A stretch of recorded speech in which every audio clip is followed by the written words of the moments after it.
Mình nghĩ là BA chỉ có thể đi từ fresher lên junior, lên senior rồi đến leader thôi. Không ngờ là những vị trí quyền lực như là CEO cũng có thể bắt đầu từ vị trí Business Analyst. Chào mừng tất cả các bạn đã quay trở lại với kênh YouTube của Sena. Video này dành cho những bạn đã làm Business Analyst được khoảng 2-3 năm và bắt đầu băn khoăn về việc phát triển theo hướng nào. Trước đây, khi bắt đầu làm Business Analyst, mình đã từng nghĩ rằng chỉ có 4 level của Business Analyst, bắt đầu từ Fresher, Junior, Senior rồi đến Leader, và đó là hết. Tuy nhiên, sau này mình phát hiện ra khi đạt đến level thành thạo của Business Analyst, hay còn gọi là level Senior Business Analyst, thì bạn sẽ có rất nhiều cơ hội và các hướng phát triển khác nhau. Trong video ngày hôm nay, chúng ta hãy cùng nhau tìm hiểu những hướng phát triển đó là gì nhé. Không chần chừ gì nữa, chúng ta vào nội dung chính của video ngày hôm nay thôi nào. Sẽ có 2 hướng đi chính cho các bạn trong giai đoạn này. Hướng đầu tiên đó là hướng chuyên môn, bạn sẽ phát triển thành một chuyên gia. Hướng thứ hai là bạn sẽ đi theo hướng quản lý và từ đó trở thành các lãnh đạo trong các tổ chức, doanh nghiệp hoặc là mở công ty của chính bạn. Với hướng phát triển chiều sâu chuyên môn, mình sẽ giới thiệu 5 ngã rẽ. Với mỗi 5 ngã rẽ này, mình sẽ đưa ra 6 yếu tố để các bạn có cái nhìn tổng quan về những ngã rẽ này. Đầu tiên sẽ là công việc chính, thứ hai sẽ là trả lời câu hỏi gì, thứ ba những level có thể đạt tới, thứ tư những thách thức mà họ có thể gặp phải, thứ năm là các tổ chức đang tuyển dụng vị trí này, và cuối cùng là các tên gọi khác dành cho vị trí đó. Chúng ta sẽ cùng đi đến ngã rẽ đầu tiên, đó là Business Architecture, thiết kế cấu trúc tổ chức. Công việc chính của họ sẽ là hệ thống thiết kế cấu trúc tổ chức. Họ sẽ đi trả lời câu hỏi chúng ta phải vận hành tổ chức như thế nào để đạt được mục tiêu dài hạn. Level họ có thể đạt tới là chuyên gia. Thách thức là khó được công nhận nếu họ không tham gia vào các tổ chức tập đoàn lớn. Các tổ chức đang tuyển dụng vị trí này có thể kể tới là các tập đoàn, ngân hàng lớn, các công ty tư vấn chiến lược trên thế giới như là McKinsey, BCG.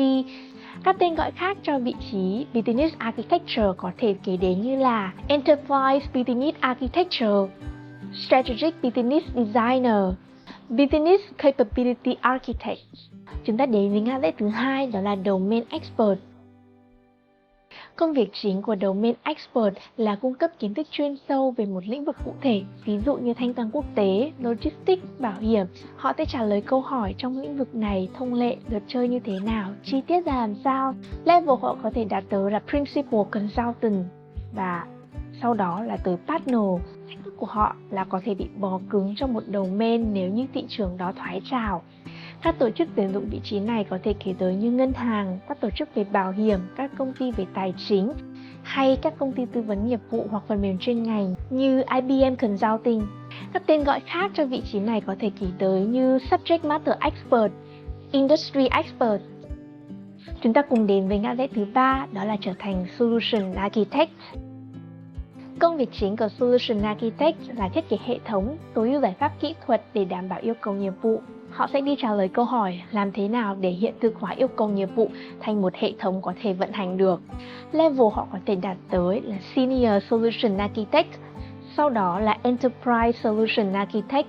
Solution Architect họ có thể thiết kế giải pháp cho một tính năng, một dự án. Với những level như Enterprise Solution Architect, họ có thể thiết kế giải pháp cho cả một doanh nghiệp, một tập đoàn lớn. Thách thức của họ đó là vừa phải hiểu về nghiệp vụ, vừa phải có kiến thức chuyên sâu về công nghệ, kỹ thuật, đồng thời phải có khả năng thực thi tốt. Các tổ chức sẽ tuyển dụng Solution Architect có thể kể đến như là các công ty về công nghệ, các ngân hàng. Một số tên gọi khác dành cho Solution Architect có thể kể đến như Technical Architect, IT Architect. Ngã rẽ thứ tư mình giới thiệu chính là Scrum Master.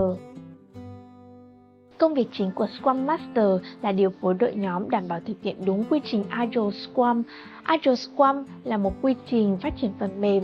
Nếu như bạn cảm thấy hứng thú về Agile Scrum thì có thể để lại comment để mình làm video chi tiết về chủ đề này nhé. Họ sẽ đi trả lời câu hỏi làm thế nào để team hoạt động hiệu quả, gắn kết và đúng quy trình. Từ Scrum Master, bạn có thể đi đến level là Agile Delivery Lead và có thể tiến đến trở thành những Agile Coach, là những consultant thành thạo về quy trình và có thể tư vấn cho doanh nghiệp làm sao để điều phối tổ chức đội nhóm đúng quy trình. Thách thức của vị trí này là bạn sẽ dễ bị coi là một người điều phối, một người support hơn là một người được đưa ra quyết định và có ảnh hưởng lớn đến công ty hay tổ chức. Các công ty tổ chức tuyển dụng vị trí này có thể kể tới là các công ty về công nghệ và ưu tiên triển khai các dự án theo Theo quy trình Agile Scrum, vị trí cuối cùng mình muốn giới thiệu trong hướng đi phát triển về chiều sâu chuyên môn đó là Pre-Sale.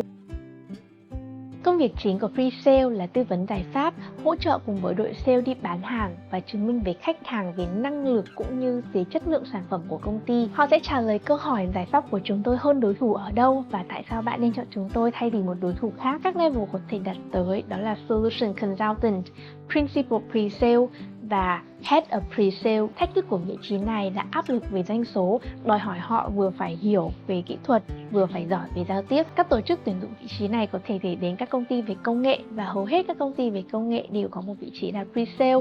Mình có thể kể đến như là FPT, các tên gọi khác dành cho vị trí này có thể kể đến như là Solution Sale, Pre-Sale Consultant. Vậy là chúng ta đã đi qua 5 ngã rẽ của hướng phát triển theo chiều sâu chuyên môn. Bây giờ chúng ta sẽ sang hướng phát triển thứ hai. Với hướng phát triển theo chiều ngang trở thành quản lý, mình sẽ đưa ra 3 gợi ý.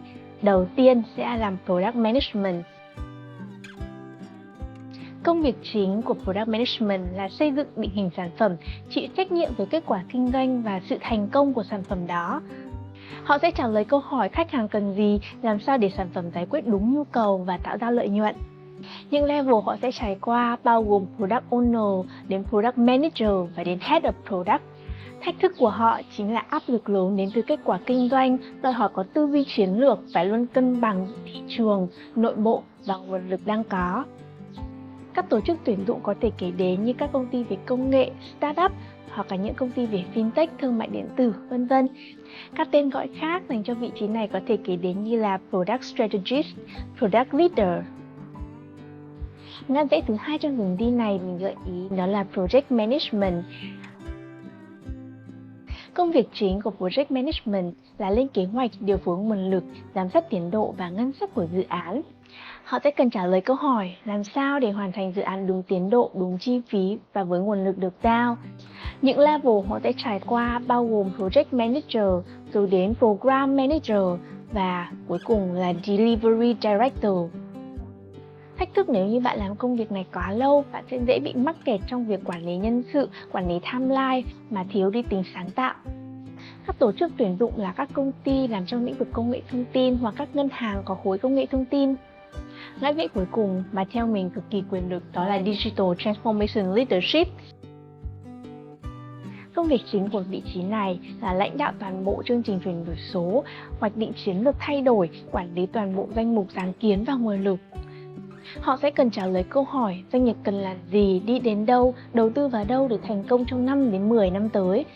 Những level có thể trải qua bao gồm Enterprise Architect, Director of Transformation rồi đến những vị trí C-level như là CEO, CMO, CIO, CTO. Thách thức của vị trí này là rất cạnh tranh, đòi hỏi kiến thức, năng lực đa lĩnh vực, khả năng lãnh đạo cấp cao và tư duy chiến lược sâu sắc. Các tổ chức tuyển dụng sẽ bao gồm các tập đoàn lớn ở Việt Nam có thể kể đến như Vingroup, Techcombank, các công ty tư vấn chiến lược toàn cầu như McKinsey, BCG, vân vân. Một số tên gọi khác có thể kể đến như Transformation Director, Change Leader. Vậy là chúng ta đã đi qua 8 ngã rẽ dành cho 2 hướng phát triển khác nhau. Mình sẽ dùng quá trình xây nhà để tóm gọn lại vai trò của những vị trí mình đã gợi ý. Đầu tiên là Business Architecture sẽ là người vẽ quy hoạch tổng thể khu đất, phân khu chức năng và đưa ra nguyên tắc xây dựng chung. Tiếp theo là Domain Expert, họ sẽ là kỹ sư chuyên ngành như điện, nước, vật tư. Họ sẽ tư vấn tiêu chuẩn và quy định cho từng phần cụ thể của công trình. Tiếp theo là Solution Architect, họ sẽ biến quy hoạch thành bản thiết kế kỹ thuật chi tiết để đội thi công có thể thực hiện được. Với Scrum Master, họ sẽ là người chỉ huy công trường, đảm bảo đội thi công phối hợp trơn tru, gỡ bỏ những rào cản vướng mắc và để cả đội làm việc hiệu quả theo kế hoạch. Với Pre-Sale, họ sẽ là người thuyết trình, tư vấn để thuyết phục chủ đầu tư chọn phương án xây dựng của mình thay vì của đối thủ cạnh tranh. Product Management sẽ là người quyết định mục đích, tiện ích và chất lượng của căn nhà sau khi hoàn thành. Mình lấy ví dụ một căn nhà có thể xây vì mục đích để ở, về mục đích để cho thuê hoặc là mục đích để bán sau khi hoàn thành. Project Management sẽ là người giám sát tiến độ, chi phí, điều phối vật tư và nhân lực để đảm bảo công trình hoàn thành đúng thời hạn đặt ra. Riêng với vị trí Digital Transformation Leadership, như mình có đề cập trước đó, chỉ dành cho những tổ chức tập đoàn lớn. Do đó bạn có thể hình dung vị trí này là chủ tịch của cả công ty xây dựng, của cả tập đoàn, người quyết định chiến lược phát triển của cả một khu đô thị thay vì chỉ là một căn nhà. Mình biết rằng lĩnh vực công nghệ là một lĩnh vực thay đổi nhanh chóng từng ngày, sẽ luôn có những nhu cầu mới, những vị trí mới được đưa ra. Nếu như bạn đang làm một vị trí khác với những vị trí trên đây thì cũng có thể comment phía dưới cho mình biết nhé. Còn những bạn nào đã lựa chọn những hướng phát triển cho riêng mình thì cũng có thể chia sẻ để chúng ta cùng lan tỏa những năng lượng tích cực đến với nhau. Mỗi hướng đi đều yêu cầu sự kiên trì và đầu tư vô cùng nghiêm túc. Do đó, nếu bạn đã làm BA được vài năm thì có thể bắt đầu nhìn lại, xem xét điểm mạnh, điểm yếu, xu hướng của thị trường để lựa chọn cho mình một hướng đi phù hợp.